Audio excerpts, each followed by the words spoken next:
after the trade deadline has come and gone, and Roch can take a deep breath after a very busy few days around Major League Baseball. And Roch, I think it's kind of interesting. You look at this, Mancini and Jorge Lopez go, two of the more productive players on the team this year. And for me, I'm thinking, all right, who's next? Is it Mullins? Is it Santander? Is it Jordan Lyles who's starting tonight?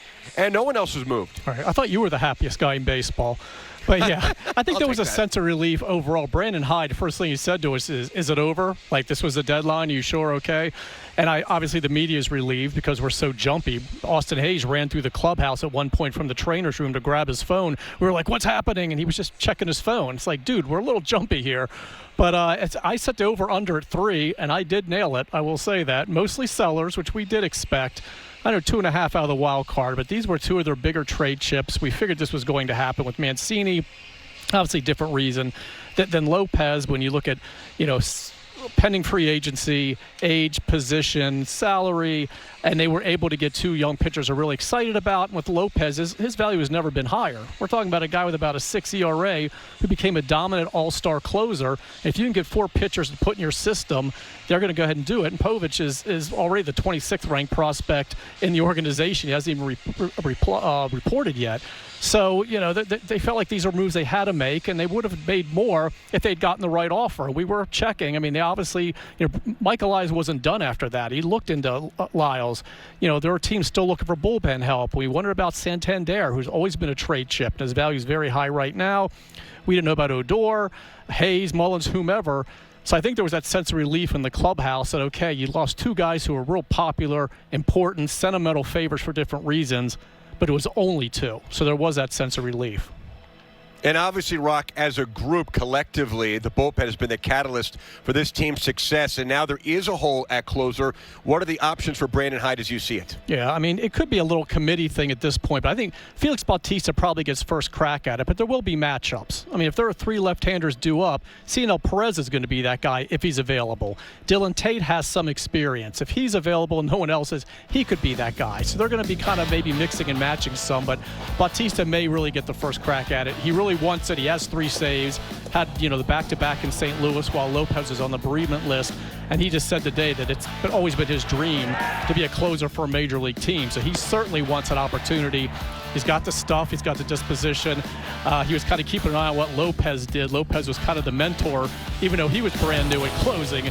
So he really wants the job. But again, if there's a certain matchup that Hyde's more intrigued by or thinks it's more favorable, then you could go somewhere else. And with Perez, you got a guy throwing, upper 90s, nasty stuff. Dylan Tate's got the stuff to do it. So, they were willing to experiment with Lopez, and it worked great. So it's not like they're afraid to go with somebody who doesn't have a lot of experience doing it.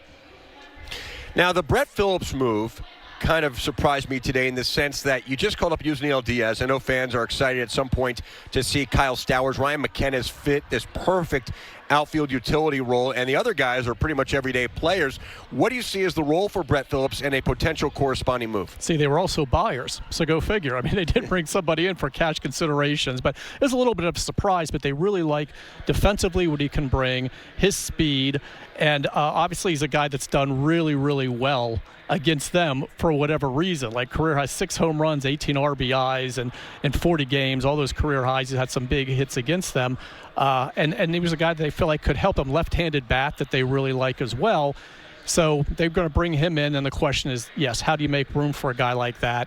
And, Diaz could end up being it. He's only been here a couple of days. He's not in the lineup again. Maybe it was kind of a placeholder type thing until they figured out what they were going to do, whether it was to bring somebody else in. If they had made a trade for an outfielder, at least he would have been here.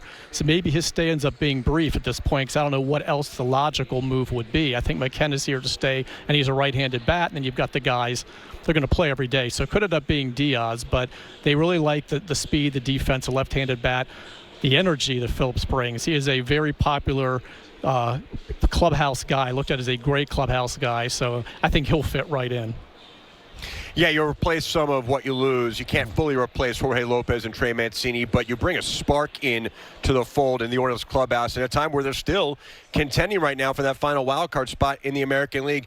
And, Roch, I kind of look at this as big picture, Mike Elias, the Orioles executive vice president and general manager, it's pretty obvious if you look at any top 30 ranking of the Orioles farm system, short on arms compared to what they have position-wise. So they add 6 arms, basically, to the organization, and you're not punting on your core group guys right now. Yes, you lose Trey Mancini, but he is a free agent at season's end, and then you just spun what was a waiver claim a couple of years ago for 4 arms in 2022 and Jorge Lopez. So in that sense, you still are endorsing or validating this group and its performance through the first 2/3 of the season. Right. Actually, it's a pretty slick move when you think about it, because they did stick to what they've been wanting to do as far as, again, the big picture, the rebuild. Don't get too caught up in being 2.5 games out of the wild card. So they go ahead and they were able to bring in that more talent into the pipeline, which is what they've been talking about. But they didn't dismantle a team that's still on the fringes here of contention. I know Elias was not looking at the standings. They've checked the odds. They know they're still pretty low, but he did not take the team apart. Now, again, if they'd gotten the right offer for some of these other guys, they would have gone ahead and made the moves. They clearly did not. And they figure, we were able to go ahead and stock up on the pitching, but then, they didn't have to go ahead and lose some of the big players who have been so popular here and so productive, and it gives them still a puncher's chance, I guess. Yeah, and Brandon Hyde said, and we'll hear from him coming up, that they're not going to back down at this point. That seems to be, and you're there in Arlington, that seems to be the overall sentiment in the Orioles clubhouse. Yeah, well, look what they did last night. I mean, they were really emotionally drained after losing Mancini, and they jump out to the quick lead on Mullins' leadoff home run. They go up by 4 runs early, which they've had trouble doing. So they came right out and said, all right, well, we're not going to sulk. We understand the business, but they were still very aggressive and energized, and they'll do the same thing tonight, even though guys are really obviously sad to lose Lopez. Maybe it'll be countered by the fact, as we said, that they're relieved that those were the only 2. MASNsports.com's Roch Kubatko. Roch, we really appreciate it. Thank you so much, and great work at the deadline. Thank you. That is Roch Kubatko. So the Orioles, in the end, they send away Trey Mancini and Jorge Lopez for a total of 6 arms. 5 of those really prospects. One, as we mentioned, does have some major league experience and is more in his upper 20s. But